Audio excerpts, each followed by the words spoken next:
सादर नमस्कार दोस्तों, हार्दिक स्वागत है आप सभी का एक बार फिर से हमारे YouTube चैनल शिवम सुंदरम में। दोस्तों, यमराज ने बताया मनुष्य को मौत नहीं मारती, यह 6 अवगुण मारते हैं। दोस्तों, कथा बहुत ही ज्ञानवर्धक है, ध्यान सुनिएगा और वीडियो को लाइक जरूर करें। और अगर आप हमारे चैनल पर पहली बार आए हैं तो चैनल को सब्सक्राइब जरूर कर देवे। एक समय की बात है, भगवान श्री राम अपनी राजसभा में बैठे हुए थे। तभी वहां पर एक सेवक ने आकर बताया कि आपके पिता तुल्य बूढ़े मंत्री सुमंत्र की मृत्यु हो गई है। उनकी स्त्री सती होने के लिए आपकी आज्ञा चाहती है। इस प्रकार श्री राम यह बात सुनकर तुरंत सुमंत्र के घर पहुँचे और वहां पर जाकर उन्होंने सुमंत्र की जन्म कुंडली मंगवा कर देखी तो पता चला कि सुमंत्र की आयु तो 9,999 वर्ष और 11 महीने की थी, जिसमें से सारी आयु तो बीत चुकी थी, केवल 9 दिन शेष बची हुई थी। यह देखकर प्रभु श्री राम ने गुरु वशिष्ठ को बुलवाया और उनसे कहा, हे गुरुदेव, सतयुग में मनुष्य की आयु 1,00,000 वर्ष की निश्चित की गई है, त्रेतायुग में 10,000 वर्ष की निश्चित की गई है, द्वापर युग में 1,000 वर्ष की निश्चित की गई है और कलयुग में तो 100 वर्ष रखी गई है। फिर भी यमराज ने मेरे राज्य में मेरा अपमान करके इस नियम का उल्लंघन किया है। मेरे मंत्री की आयु अभी पूरी नहीं हुई है, पूरी होने में अभी 9 दिन बाकी है, तो उन्हें यमराज यहाँ से क्यों ले गए?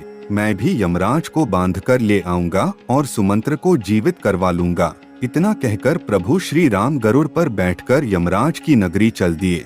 तब रास्ते में उन्होंने पाशों में बंधे हुए सुमंत्र को देखा, जिन्हें यमदूत ले जा रहे थे। देखते ही प्रभु श्री राम ने यमदूतों को मारकर सुमंत्र को यमदूतों के हाथों से छुड़ा लिया। यह देखकर यमदूतों ने विनय पूर्वक कहा कि हे राजा राम, हमने आपका क्या बिगाड़ा है जिसके लिए आपने हमें ये सा दंड दिया? प्रभु श्री राम कहने लगे, यमदूतों, अभी इसके जीवन के 9 दिन बाकी है, तो तुम इन्हें पहले ही क्यों ले जा रहे हो? जब इनके दिन पूरे हो जाएंगे तब आकर तुम इन्हें ले जाना, तब मैं कुछ नहीं कहूँगा। इस प्रकार प्रभु श्री राम की बात सुनकर यमदूत कहने लगे कि हे राजा राम, इनका जन्म एक अजीब तरह से हुआ था। पहले दिन इनकी माँ की कोख से दोनों हाथ और मुख बाहर आए थे और धीरे धीरे इनके पूरे शरीर को बाहर आने में पूरे 9 दिन लग गए थे। शुभ मंत्रों से पंडितों ने इनकी रक्षा की थी, इसलिए इनका नाम सुमंत्र पड़ा। प्रभु, आप जो इनके 9 दिन बता रहे हो वह संदिग्ध है, इसलिए हमारा कोई दोष नहीं है। आप इन्हें व्यर्थ ही हमसे छीन रहे हो और हमको व्यर्थ में मारा है। इस तरह यमदूत की बात सुनकर प्रभु श्री राम ने कहा, है यमदूतों, जिस दिन माता के गर्भ से इनका अच्छी तरह जन्म हुआ है वही जन्म का दिन माना जाएगा। जिस दिन इनका जन्म का उत्सव मनाया गया है, वास्तव में वही जन्मदिन होता है। अभी इसके 9 दिन बाकी है, तुम लोग जाओ और 10वें दिन आकर इन्हें ले जाना, तब मैं तुम लोगों को नहीं रोकूंगा। इस तरह यमदूतों को फटकार कर प्रभु श्री राम ने भगा दिया।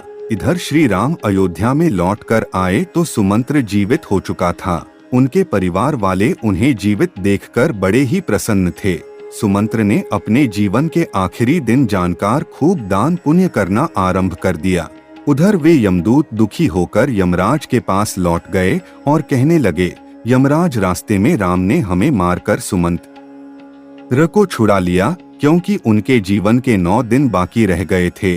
वह 9 दिन पूरे होने पर ही राम उन्हें आने देंगे। इस प्रकार यमदूतों के मुख से उनकी पराजय की बात सुनकर यमराज क्रोध से लाल पीले हो गए और उन्होंने राम पर आक्रमण करने के लिए इंद्रदेव, अग्निदेव, वायुदेव और जिस जिस देवता से भी सहायता मांगी, तो सब ने एक ही बात कही, यमराज, क्या तुम पागल तो नहीं हो गए हो जो विष्णु भगवान के साथ युद्ध करना चाहते हो? चुपचाप यहाँ से अपनी यमपुरी लौट जाओ। श्री राम का तुम क्या कर लोगे? जब सब ने यमराज की सहायता करने के लिए मना कर दिया तो यमराज अपनी ही सेना लेकर श्री राम के साथ युद्ध करने के लिए अयोध्या को चल पड़े। वहां पर पहुंचकर चारों ओर से अयोध्या नगरी को घेर लिया। यमराज के द्वारा अयोध्या नगरी को घिरा हुआ देखकर प्रभु श्री राम ने लव को यमराज से युद्ध करने के लिए भेजा। राम के छोटे पुत्र लव और यमराज के बीच भयंकर युद्ध होने लगा। लव के बाणों से यमराज के सभी योद्धा क्षण मात्र में ही धराशायी हो गए। उन सब की यह हालत देखकर यमराज और भी ज्यादा क्रोधित हो उठे। अंत में यमराज ने लव पर अपना यमदंड छोड़ दिया। यमदंड को देखकर लव ने यमराज पर ब्रह्मास्त्र छोड़ दिया, जिसे देखकर यमदंड वापस लौट गया और लव के द्वारा छोड़ा हुआ ब्रह्मास्त्र यमराज के पीछे पड़ गया। ब्रह्मास्त्र को देखकर यमराज प्राण बचाने के लिए भागने लगे। उधर जब सूर्य देव ने देखा कि ब्रह्मास्त्र से यमराज का बच पाना मुश्किल है, तो घबराकर सूर्य देव राम के छोटे पुत्र लव के पास आए और प्रार्थना करने लगे, हे पुत्र, इस ब्रह्मास्त्र को लौटाकर यमराज के प्राण बचा लो, क्योंकि तुम हमारे ही वंश में उत्पन्न हुए हो और यह यमराज मेरा ही बेटा है। क्या तुम अपने पूर्वज यमराज को मार डालना चाहते हो? इस प्रकार सूर्य देव के निवेदन पर लव ने ब्रह्मास्त्र को लौटा लिया। तब यमराज अपने पिता सूर्य को आगे करके श्री राम के पास गए। श्री राम ने सूर्य देवता का पूजन किया और यमराज ने श्री राम से क्षमा मांगी। युद्ध भूमि में जितने भी आदमी मर गए थे, उन पर इंद्रदेव ने अमृत वर्षा करके सबको जीवन दान दिया। उसके बाद श्री राम ने यमराज से कहा कि जब तक मैं अयोध्या नगरी पर शासन कर रहा हूँ, तब तक तुम उन्हीं मनुष्य को अपने लोक में ले जा सकते हो जिनकी आयु पूर्ण हो चुकी है। उसी दिन से राम ने पूरी पृथ्वी पर यह घोषणा करवा दी कि आज के बाद कोई मनुष्य अपने नित्य कर्म को ना छोड़े, ब्राह्मणों का कोई अपमान ना करें, किसी के साथ द्वेष भावना ना रखें, कोई किसी के धन को ना चुराए, और अगर कोई धन चुराएगा तो उसे दंड मिलेगा। दुराचारी को कड़ा दंड दिया जाएगा। धर्म कर्म सदा होता रहे। यदि किसी की अकाल मृत्यु हो तो तुरंत हमारे पास लेकर आए, उसे तुरंत जीवित किया जाएगा। यमराज को भगवान श्री राम ने यह सख्त निर्देश दिया था कि हमारे राज्य में कभी भी किसी की अकाल मृत्यु नहीं होनी चाहिए। तब यमराज ने कहा, हे प्रभु, मैं तो वैसे भी किसी को नहीं मारता हूँ। सब अपने कर्मों से ही जन्म और मृत्यु को पाते हैं। मैं तो निमित्त मात्र हूँ। आयु पूर्ण होने पर मिलने वाली मृत्यु और अकाल मृत्यु का प्राणी स्वयं ही कारण होता है। इसमें किसी का कोई दोष नहीं होता है। मुझे तो आपने माध्यम बनाकर जो जिम्मेदारी सौंपी है, मैं तो उसी का पालन कर रहा हूँ। जन्म देने वाले और मारने वाले तो आप हो। आपके द्वारा लिखे गए विधान में से मैं तो किसी के जीवन में एक क्षण ना तो घटा सकता हूँ और ना बढ़ा सकता हूँ। यह तो आपके हाथ में है। भगवान, आप चाहे तो मृत्यु का समय पूरा होने के बाद भी प्राणी को आयु प्रदान कर सकते हैं। आप चाहे तो उसे समय से पहले भी मृत्यु प्रदान कर सकते हैं। आप चाहे तो ब्रह्मा के लिखे हुए लेख को भी बदल सकते हैं, और आपने यह किया भी है।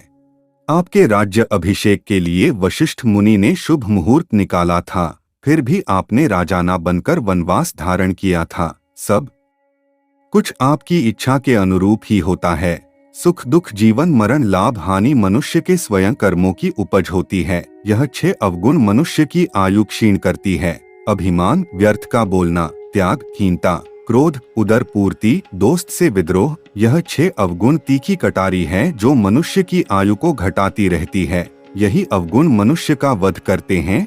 रावण, कंस, हिरण्यकश्यप, इन्हें मृत्यु ने नहीं मारा, इन्हें मारा था उनके अभिमान ने। शिशुपाल, दुर्योधन, शकुनी, कर्ण को मृत्यु ने नहीं मारा, इन्हें मारा था इनके बड़बोलेपन ने। जो दोषों को नहीं यागता उनमें लिप्त बना रहता है, उसे उसके दोष ही मृत्यु के समीप पहुंचा देते हैं। क्रोध ऐसा राक्षस है जिसके सर पर बैठ जाए उसकी बुद्धि और विवेक को खा जाता है, और क्रोधवश ऐसा कर जाता है जो मृत्यु तक स्वयं ही पहुंच जाता है। मनुष्य खाने के मामले में भी कभी कभी वह इतना गिर जाता है कि अच्छा बुरा कुछ नहीं देखता। खाने योग्य वस्तु भी और ना खाने योग्य वस्तु है उसको भी खा जाता है। तरह तरह के जहरीले पदार्थों का सेवन करने से अपनी आयु को क्षीण कर डालता है, जिसमें मृत्यु का क्या दोष है। दोस्त के साथ जो बुरा बर्ताव करता है, उसे धोखा दे, उसे अपमानित करता है, वह भी मौत से नहीं अपने ओछे कर्मों से मरता है। प्रभु श्री राम को प्रणाम करके यमराज अपनी यमपुरी लौट गए। दोस्तों, वीडियो पसंद आया हो तो वीडियो को लाइक और हमारे चैनल शिवम सुंदरम को सब्सक्राइब करें और अपने दोस्तों के साथ शेयर करें। कमेंट बॉक्स में जाकर जय श्री राम जरूर लिखें। इसी के साथ आप सभी को हमारी ओर से ढेर सारी शुभकामनाएं। धन्यवाद। जय श्री राम।